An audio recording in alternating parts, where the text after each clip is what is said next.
Greetings and welcome to Leagues Behind, the official vodcast of the Arena Gauntlet League. In this vodcast, we look back at the tournament offerings we've already completed and we try to analyze the designs of those leagues. We try to get kernels of good stuff that we'll bring forward into the future and try to work through some of the dross so we don't repeat design mistakes. I'm your host, Christopher York. I'm a philosopher of sport and games and the founder of the AGL. And with me today is a very special guest, Mr. Michael Malter. He is an ex-league committee member and was around in the time when we had the Eldraine Double Take League that we'll be discussing today. Welcome, Michael. Excited to be here and discuss what was a very fun league.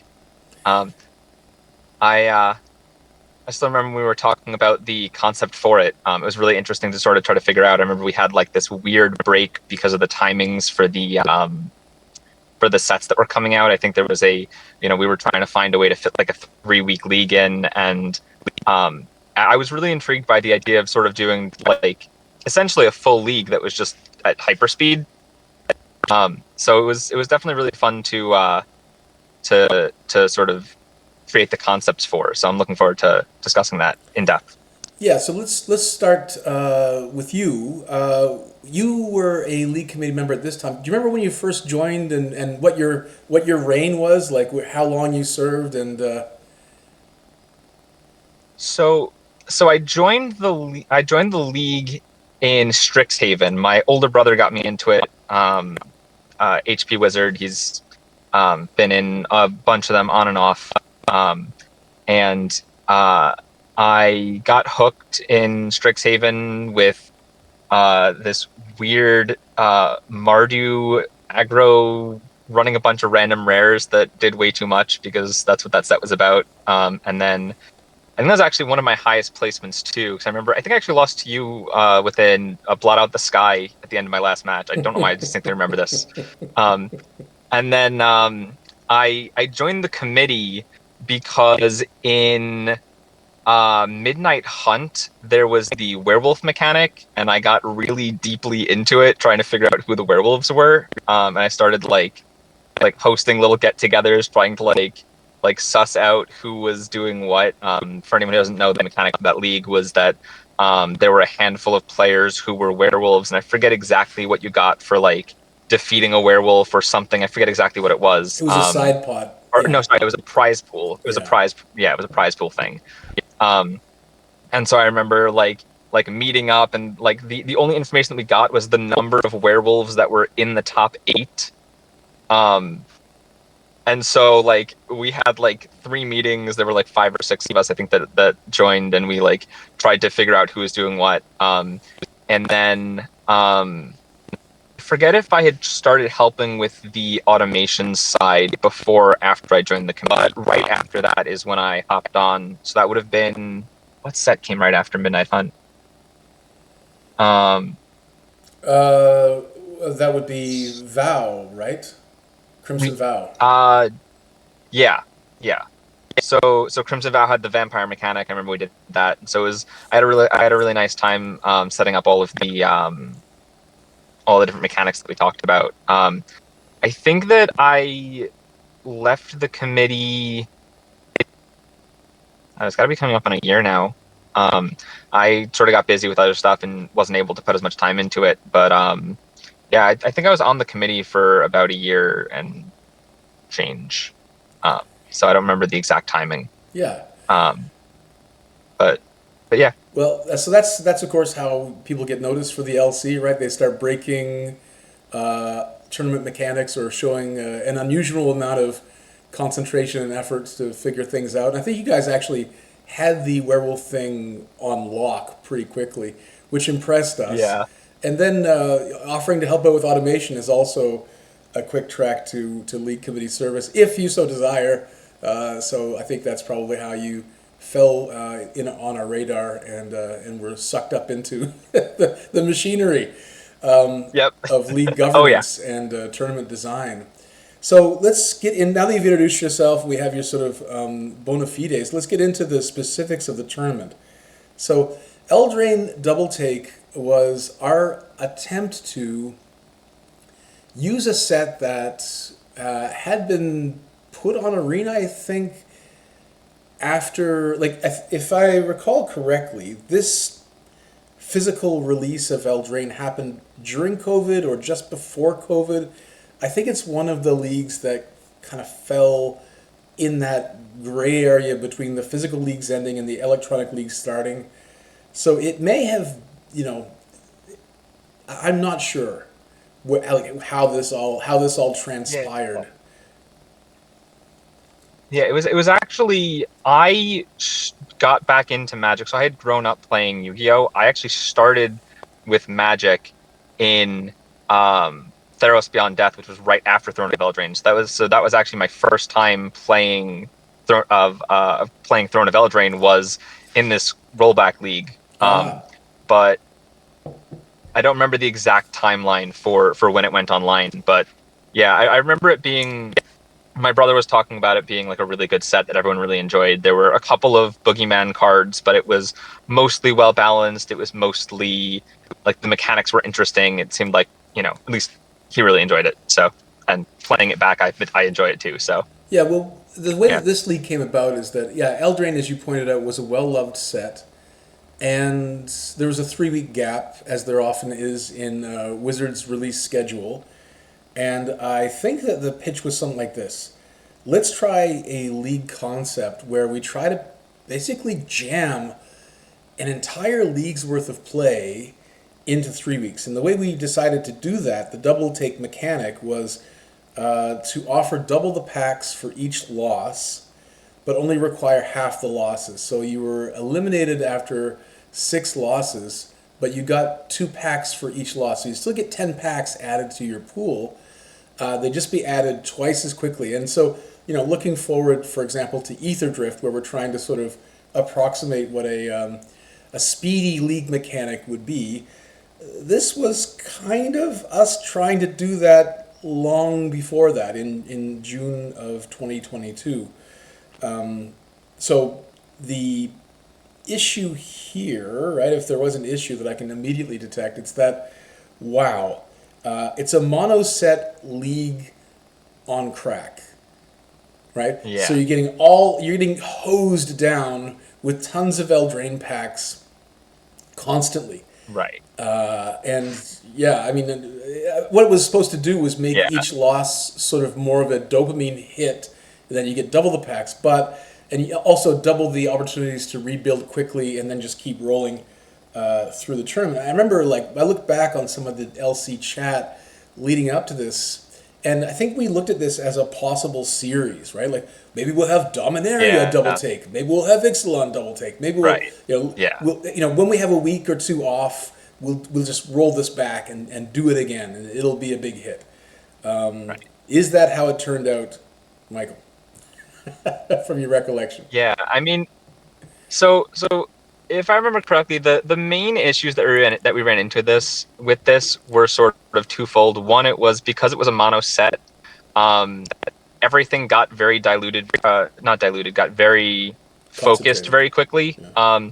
and it concentrated. And so it very quickly became clear what the sort of meta strategies were, and we affectionately call it Food League because by the end, most players who were still in were playing green-black because the commons and uncommons are just a little bit better than some of the other things, and also because of the way our format's set up, aggro is a little bit harder to pull off in general. And so, like, if you look at the spread of everything, there's maybe a couple of red black or I forget what the other color pairs that showed up were, but the vast majority of the good decks were all green black. And so that was partially just one of those issues of obviously the set is made for 40 card limited or standard, and it's they don't always design it with the 60 card limited concept in mind. But also I think that the other big issue was the discrepancy in pool size. Because in week one, if you lost 4 matches, you were at essentially like a week 3 or 4 deck. Um, and so so instead of it being like, oh, this person is 0-4 and I'm playing them and they have a couple more packs than me, they've got like more than twice their starting pool, and you're like, it sort of exacerbated the play early versus play late problem, which isn't really a problem. It's more of just like a thing that is part of not having scheduled matches, which isn't a bad thing. But when it's that vast, it definitely is more of an issue, Yeah, yeah, exactly. So if we Yeah. if we strengthen the comeback mechanic by two, then we double the potential imbalance as well. Right. So double the Right. imbalance. I mean, I don't think I was a strong shower in this league, if I recall correctly. So I think maybe I got licked early, and then just kind of like I watched a few matches, so I did see the food on food grind fests. As I Yeah. understood, it wasn't Yeah. uncommon for matches to go on over an hour because there was so many lives that were gained, and recursion happening Yep. and shenanigans. Yeah. Yeah. I So was I was going to mention that as the other issue is that because the mechanic that sort of won out as being the best was food. Like I remember I think I did like medium in that deck. I might have been like a little bit outside the top 16 if I remember correctly, maybe a little bit lower than that.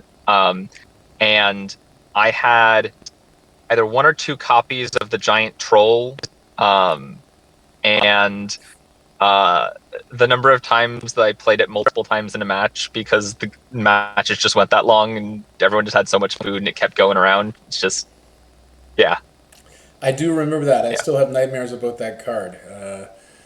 Yeah, that's sort of like yep, it's an yep, involuntary gag reflex, or just a sort of post-traumatic shudder when I think about the feasting yep, troll or the feasting troll king or whatever it was called. yeah. Feast Just and Troll King, you that's the know, one, yeah, coming back again and yeah, again, just gumming up the board and dominating again and combat. again and again every time. Yep, So yeah, so look, those are the league mechanics as we pitched it and as we played it, and that's some of the play experience for our 61 players that were in this accelerated tournament over 3 weeks. The question now that I suppose we should turn to are what are the strengths and weaknesses of this design? So in other words, what did we get right and what did we get wrong? In other words, if we came back to this concept today, let's say we wanted for some reason to go back and visit some set that was, previously released, and we wanted to give it this treatment. How would we do? How should we do things differently, Michael? yeah. So I mean, I think the couple of things that hit that I think of right off the bat are, I think that mono set leagues, if they're full length, in general, just get a bit too. We just said it, and I'm blanking again. The opposite of diluted, Concentrated. concentrated, um, and and unless it's a very well balanced set from a 60 card limited perspective, you end up with some sort of homogenization of a large portion of the pool. I think that there's there were a couple of sets that were good in the sense that there were lots of options that ended up working out.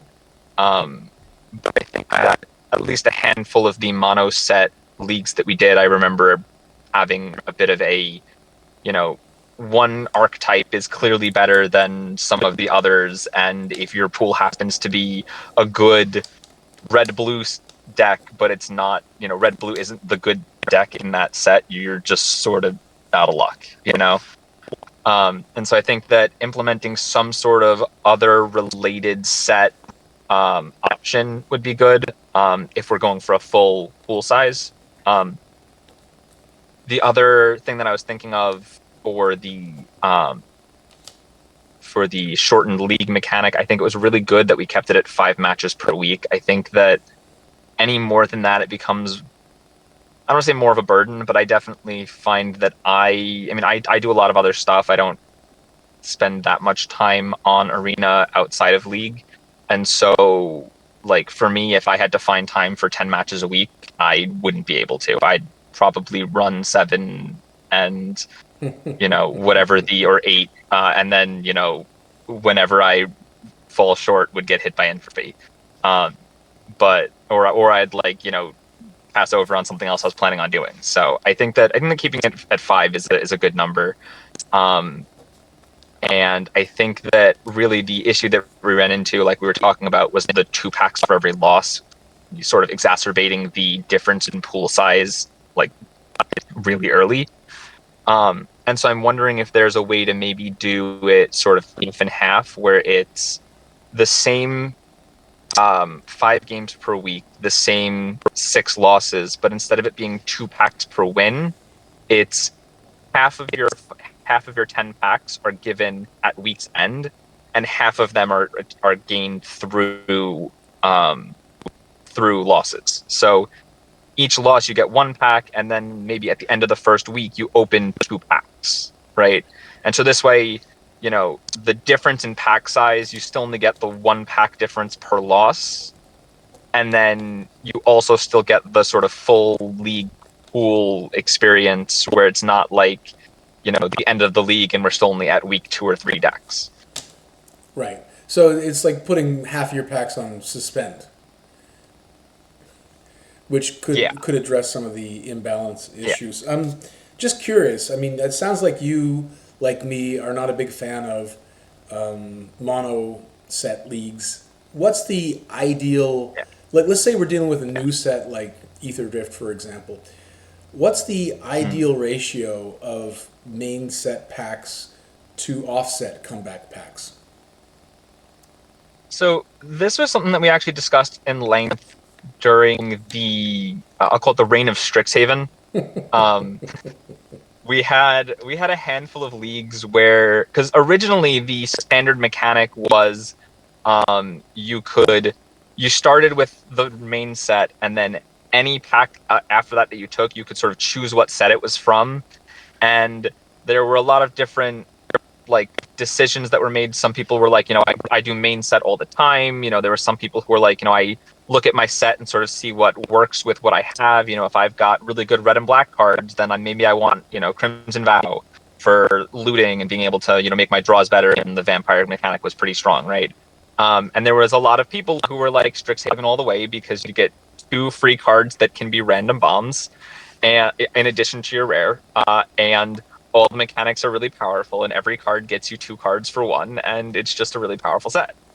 And so I think that sort of the balance comes in twofold. I think that either the balance is finding relatively equally powerful sets. I know at one point we did a league where we sort of did like a buy-in kind of idea, where it was you could bid on different sets to see how many packs you thought would be equal to the like standard pool. Set Wars. Power wise. Coming So soon if you to a wanted something, vodcast near yes, you. Set Wars. Yeah.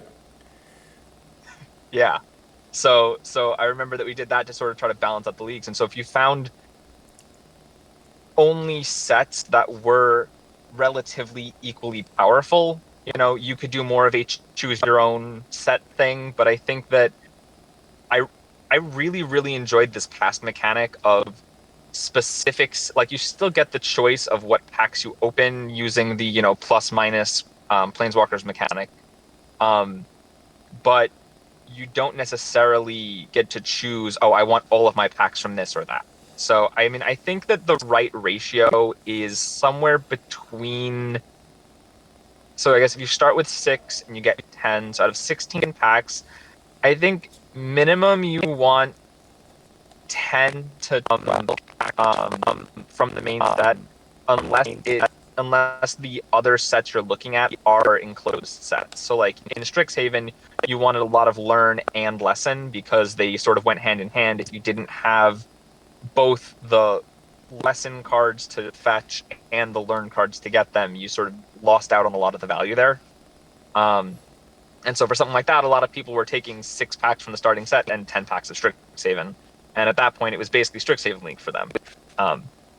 So, it definitely depends on the league. But I think that maybe I'll say 8 to 12 is the right amount that you want. Um, if you're not planning on just going 100% in that set. Yeah. Okay. So it's you're looking at like up to 50% of the packs being offset. Yeah, I mean it really depends on what your starting pool looks like and how inset you feel like you need to stay. Like a good example, shoot, which set was it? One of the sets recently had a strong enchantments mechanic that I opened a bunch of enchantments matters cards and picked um Throne of Eldraine for all of my packs. It actually wasn't recent. This was a while ago because that would have been I think it was actually during the whole Strixhaven thing because I was able to pick which packs I wanted. So it would have been there have been so many sets. I don't remember exactly which one, but one of the sets I had basically just gone all in on Throne of Eldraine because of how prevalent the enchantments were in that set. So it paired really well with the decently powerful base that I had already set up in the current set. Um, I think that thinking about it from like the packs that you open, that was a really large range to say 4 out of your 10 packs or 8 to 12. Yeah, it was like a difference of 4 out of your 10 packs. I mean, I think that again, it's very dependent on the set itself. I think that if you're confident in the set, the I guess the reason I say it like that is because if you're going offset, you often want to take a decent number of packs offset.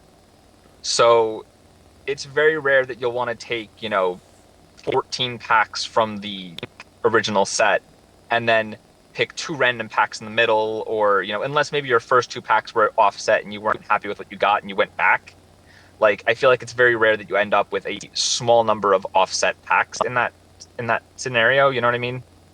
Like, I think you're much more likely to either say, I think that this set is better for my pool and take 3, 4, 5 packs from there, and then maybe after that decide you need more from the main set, something like that. Yeah. Than you are to take like 1 or 2 offset packs and then randomly go back to taking the current set. One of the complaints about Wilds of Eldraine, since we're on that plane, was that the league was, you know, swamped with March of the Machine packs, right? Because they were seen to be a superior choice to the Wilds of Eldraine, even with the synergy, the inset synergy on offer. This set was Yeah. inordinately chosen, up to the point where it was almost 50-50. I think it was very close to 50-50 by the end of the league.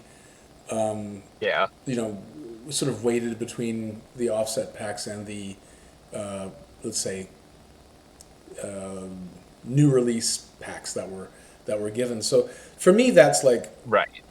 and that was like, I think people, who sign up looking for, this is the Wilds of Eldraine experience, right? They're going to feel cheated because Right. March of the Machine, the march is still happening. March is still going on. We're marching through Eldraine. Right. And so, like, I think that Yeah. anything, like, when you approach up to 50%, and when you're basing your tournament offering on, one set as the sort of main or core set, then I think that probably anything approaching 50% is almost too much, right? But I do think that you don't want to go any Right. lower than 25%. I think is the sort of gold standard for offset packs. I think just enough air gets into the That's fair. room. So out of your 16 total packs, I think if you have 4 at least that are being offered from outside, you can kind of come up with neato combinations and sort of break through maybe some Right. of the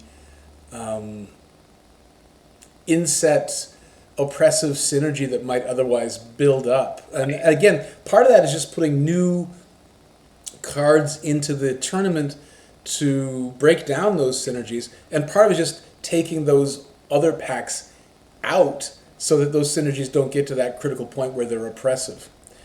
And Right. just as a spoiler alert, what's coming up in Ether Drift may shock you.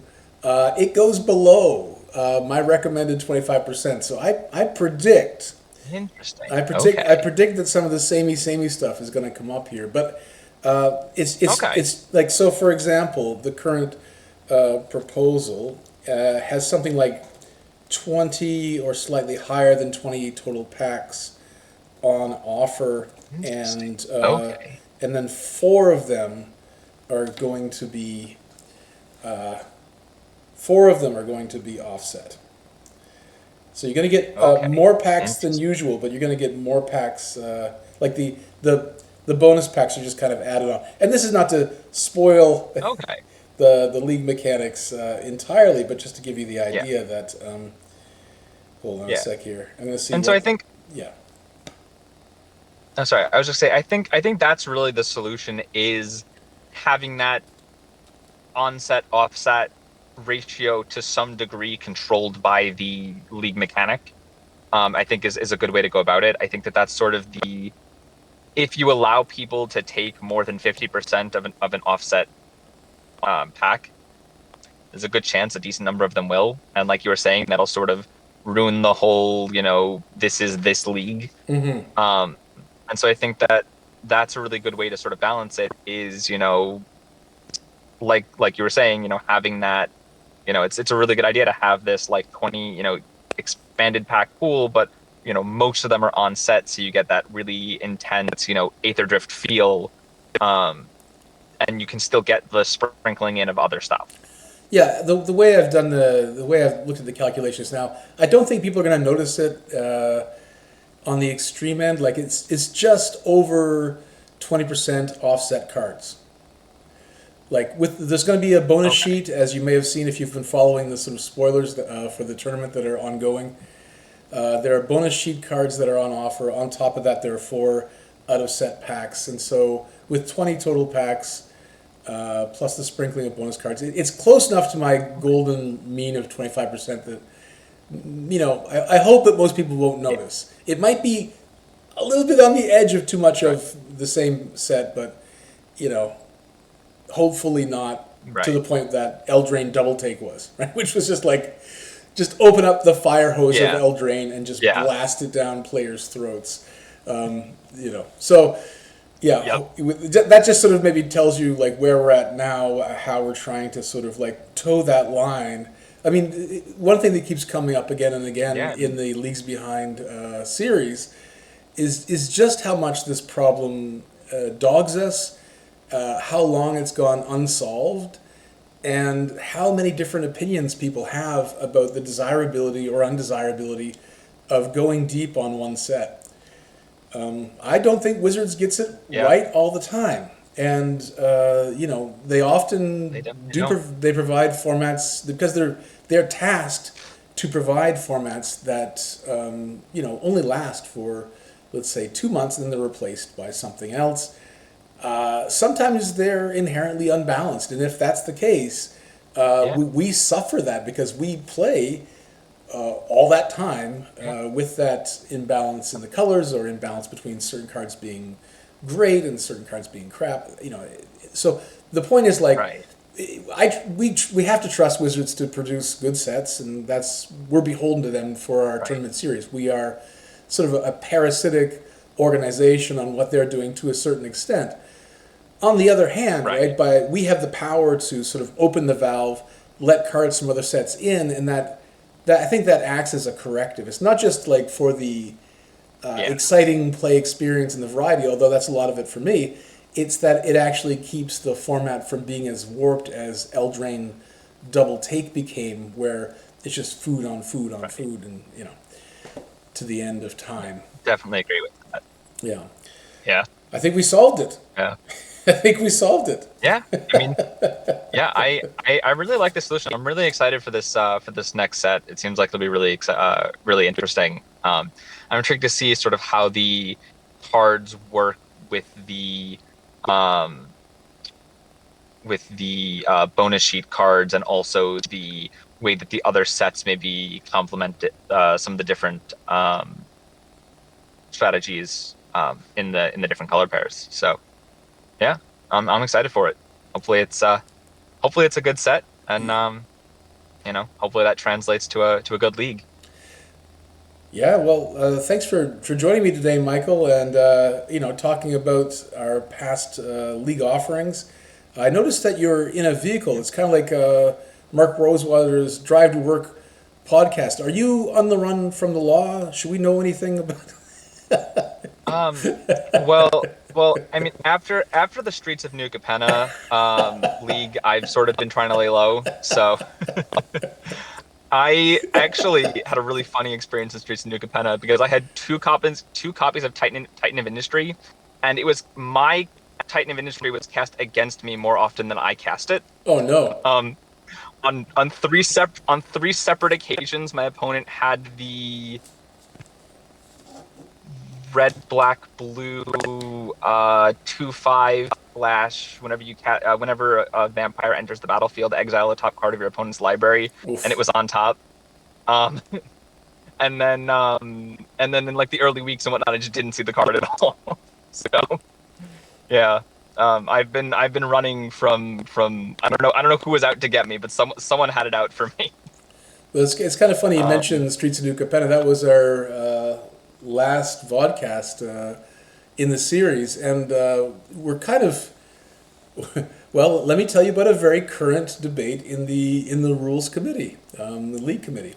okay, So we're running up against an emoji limit on the server. We've been around long enough that we've used up all our emoji slots. interesting. And so Okay, now here's a sort of current question to you, and a sort of final parting question. How would you solve the following dilemma? We don't want to ask for server boost. That's not what we want to do. But we have the following trilemma. We either have to get rid of player like league winner emotes, other by voluntarily, giving them back. Like I've given back one of right, mine. Jordan's given back two of his just to keep the space going. So either we have to right, take back unused or unwanted league winner emotes, or we start to get rid of certain set emotes, right? Like the set logos, like the ones sort of dangling above your head of Eldraine right mm, now. In which case, people can't right, react with the sets of their choice, which kind of hurts a little bit of the functionality in terms of voting and things.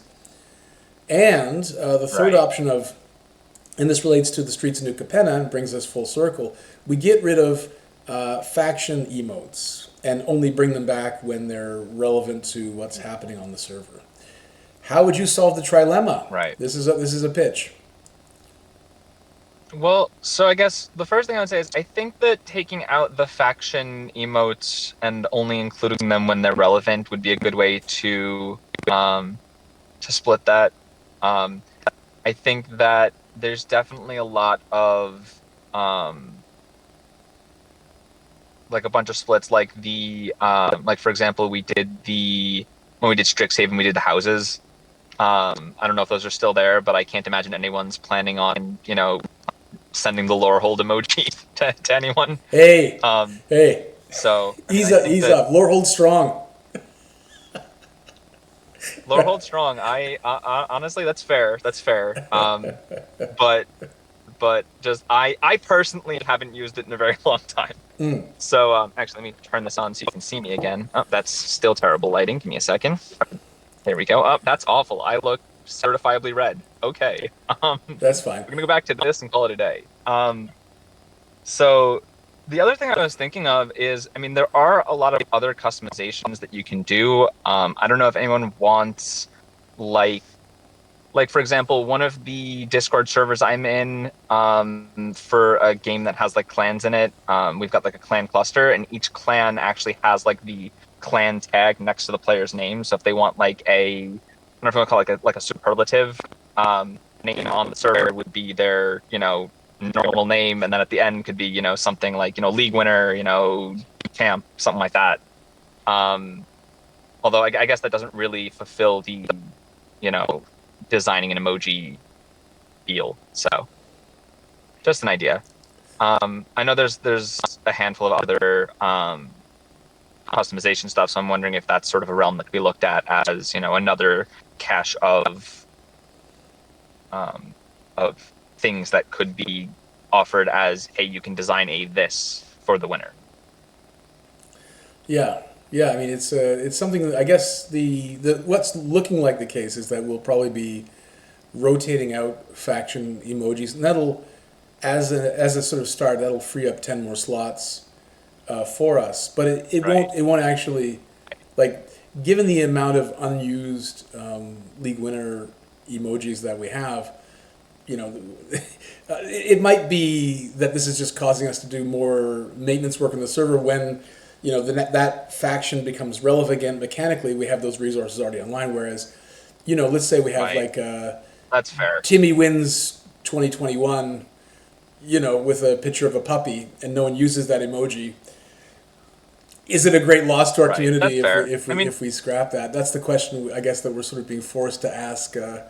The kinds of things that you don't really see right. as a player on the server. You might not be aware of the kind of debates that Right. rage behind the screen, and what we think of. Yeah. You know, it's yeah, Well, one more thought on that is, I definitely think it might be interesting to limit one emoji per winner. So, yeah, like, if someone has multiple wins, I don't know. I'm sure there are some people, like, I know there are a couple people who are like 3 or 4 time winners. Um, so, I mean, I think that, I think Johnny's got like and again, I think this is five also like a emojis. conversation with those winners. Yeah. Yeah. So I think this is a conversation with those winners of, hey, pick one that you want to keep. You can talk to some of the winners from, you could also put a time limit on how long the emoji stays around. Maybe you say, you know, you're for winning, you get an emoji that lasts 2 years, and then the set that is 2 years from that set, that winner replaces the other winner's emoji. Right. You know? Yep. No, that's pretty smart actually, and something that I might just take up and say, look, I've got this idea from Michael. Talk to him today. I think he's cut the Gordian knot, right? That would solve a lot of our problems right Yeah. there, because it would limit the amount of sort of player Yeah. emojis, and it would also give you incentive to kind of keep performing. Because someone like me who's got like 2 emojis on the server, but from like 3 years ago, you know, Right. come on, man, you gotta Yeah. you gotta earn it again, right? And that kind of puts the fire in your belly, Yeah. like, you know, I want my Yeah. emoji back, man. I love that. Yeah. Okay, So yeah, no, thanks for your insight, Michael. That's great. You've helped us solve yeah, a happy current to help. problem as well as looking back on what was a very experimental league. So appreciate Yeah. your time, and I see that you're sinking off into the sunset now. I really do feel like this kind of helps the fugitive vibe. Like you're in a car and the sun's going down, and now I feel like Here, after let me turn the light off. yeah, perfect. And this ends our vodcasting day. Thanks again, Michael. Do, do, do, do, do, do, do. Thank you so much for having me. It was so great being here. All right, Have a man. good one. Talk to you again. Bye.